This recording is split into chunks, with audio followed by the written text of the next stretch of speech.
Good afternoon, everyone, and welcome to week 2 of our journey through the book of Proverbs.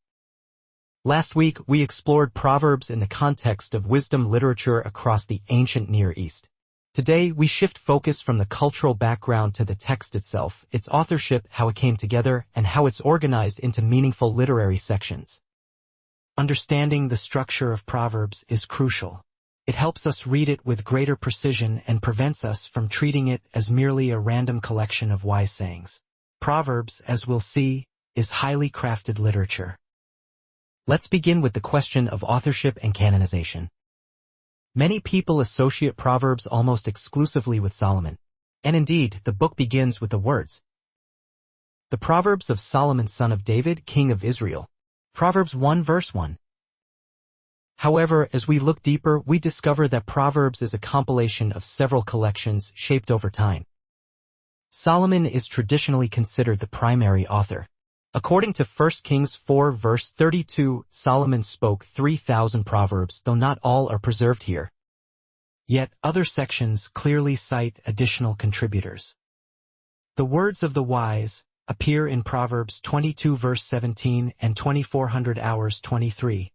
Suggesting other sages. Hezekiah's men are said to have collected additional Solomonic proverbs. Proverbs 25 verse 1.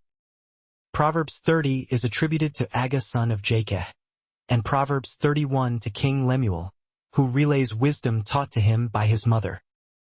This diverse authorship highlights that Proverbs is not a single author book but a literary anthology drawn from centuries of wisdom tradition eventually accepted into the biblical canon as authoritative scripture. Scholars suggest that the final editorial work, arranging these collections into the book we now have, likely occurred during the post-exilic period. The scribes who compiled it selected and ordered the material with deliberate theological and literary intentions. Let's turn to the 4 major divisions of the book of Proverbs. Understanding these sections is essential because each has a distinctive style, audience, and purpose. Part 1. Extended Discourses, Proverbs 1 to 9. This section is unique in Proverbs because it's not a list of short sayings. Instead, it consists of longer speeches, framed as the voice of a father instructing his son. Themes include the allure and danger of sinful companions, the personification of wisdom as a noble woman calling out in the streets, warnings against adultery, the benefits of seeking wisdom. These chapters are intensely theological and moral, urging the reader to choose wisdom over folly. They set the tone for the entire book. Part 2. Proverbs of Solomon, Proverbs 10:1, 22:16. Here we find the classic form people think of when they hear the word Proverbs. Features include 2-line parallelisms, often contrasting wisdom and folly. Frequent mention of themes like speech and silence, wealth and poverty, laziness and diligence, justice and wickedness. These short sayings are mostly independent units of wisdom and can stand alone, though sometimes loose clusters appear around similar themes. Part 3. Words of the Wise and Hezekiah's Collection, Proverbs 22:17 to 2400 hours 34, 25 to 29. This section is more diverse. Proverbs 22:17 to 2400 hours 22 resembles Egyptian wisdom literature, such as the instruction of Amenemot. It shifts into a style of longer admonitions rather than individual proverbs. Proverbs 25 to 29 is introduced as material copied by the officials of King Hezekiah. Here again we have Solomonic proverbs but with slightly different themes, emphasizing royal courts, interpersonal disputes, practical advice for rulers and officials. These chapters also contain more vivid imagery and some longer units than the earlier Solomonic section. Part 4. Words of Agag and Lemuel, Proverbs 30 to 31. The final chapters introduce new voices entirely. Proverbs 30, the sayings of Agag son of Jacob, who speaks with humility about the limits of human knowledge. This section includes fascinating numerical sayings listing examples grouped by numbers, e.g., 3 things, 4 things. Proverbs 31. Verses 1 to 9 present the words of King Lemuel's mother, instructing him on ruling wisely and avoiding the pitfalls of immorality and drunkenness. Verses 10 to 31 form the famous acrostic poem describing the woman of valor.